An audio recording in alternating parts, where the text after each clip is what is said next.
So thank you for having me. And my name is Luc Piguet. I'm the CEO and one of the co-founder of ClearSpace. ClearSpace is a spin-off from DPFL in Lausanne, and we started working on the problem of space debris, but essentially what we try to build is bring servicing into an industry that doesn't have it yet. If you look at the overall at different industries like road transportation industry, shipping industry, aviation industry, all of them have servicing capabilities embedded into their system, but it's not the case in the space operation.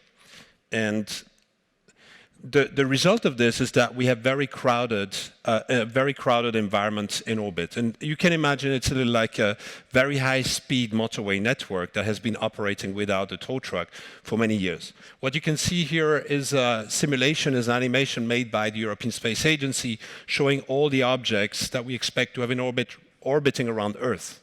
Today we have about 5,000 complete non-functional satellites or rocket bodies. They are typically larger objects that tend to fragment or that can collide because they're uncontrollable and generate large fields of smaller debris which produce problem for the operation. Over the last 20 years, we added 74 new ones every single year. And that's before the Starlink constellation, before the large constellation that we start seeing today. So the other thing that's happening is that we become more and more dependent of this infrastructure. It allows us to monitor climate change. It allows us to alarm on tsunamis. It allows us to monitor weather, but also to interconnect the complete world. The animation you see here is an animation that depicts all the constellation satellites that have received licenses over the past few years. And this only includes constellation starting from 2017. And as you can see, this is a very rapidly changing environment. And the reason why this is happening is because the cost of getting into orbit is divided by about 20, right? So it's 20 times cheaper to send something into orbit today than it was before.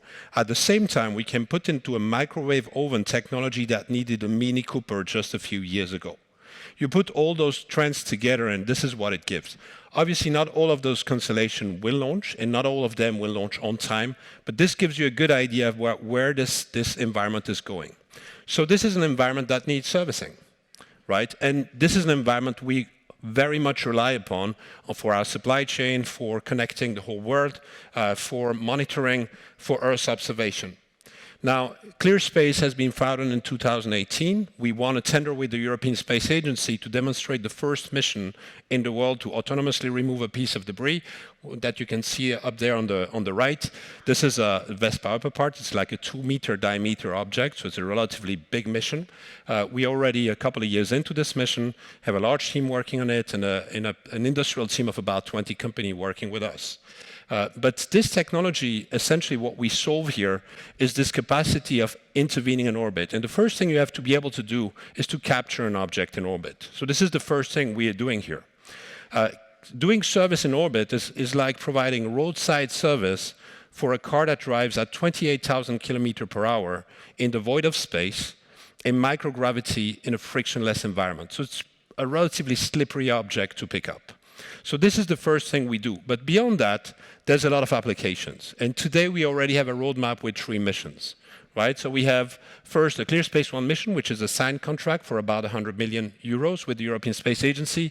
Then we have another mission that we work on with the UK Space Agency for demonstrating a removal of 2 objects and then refueling the platform. So already going to the reusable servicer in orbit. And the third one at the bottom, in the middle, we had made some work with OneWeb, which is a large constellation operator. We had to suspend it because we have too much to do, and we had to focus on priorities, but we'll get back to this. And on the last one is another application of the same capability for life extension in orbit. This is a mission with a budget of about 100 million euros. It just went through the ministerial meeting this year and has been funded by the member states, the European member states. So we will be very likely starting up working on this mission during the next year. So there's a lot of application for that kind of services. And what we see is there's also a lot of acceleration. We start seeing states regulating. The FCC announced that from that they want to introduce a regulation that reduces the time a satellite can remain in orbit after its life to 5 years from the 25 years before. The UK government announced that they're going to regulate the space orbital environment for sustainability.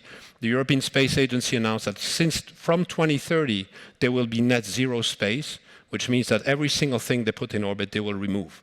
So typically in industry, where intervention in orbit will become absolutely necessary. And ClearSpace is in a very good position to answer to that. Another element I just wanted to share with you is the way we approached it. We started in 2018. For us, it was obvious that we had to retire a huge amount of non-recurring engineering costs. This is a very difficult mission to operate. So the way we approached that, we decided, okay, we have to find ways to fund that with non-dilutive funding as much as possible. And this is what we achieved before our Series A that we're closing this week, where we essentially brought together about 100 million of non-dilutive funding between agency contracts, without counting the next one that we plan for the next year, research subventions, and sponsorship.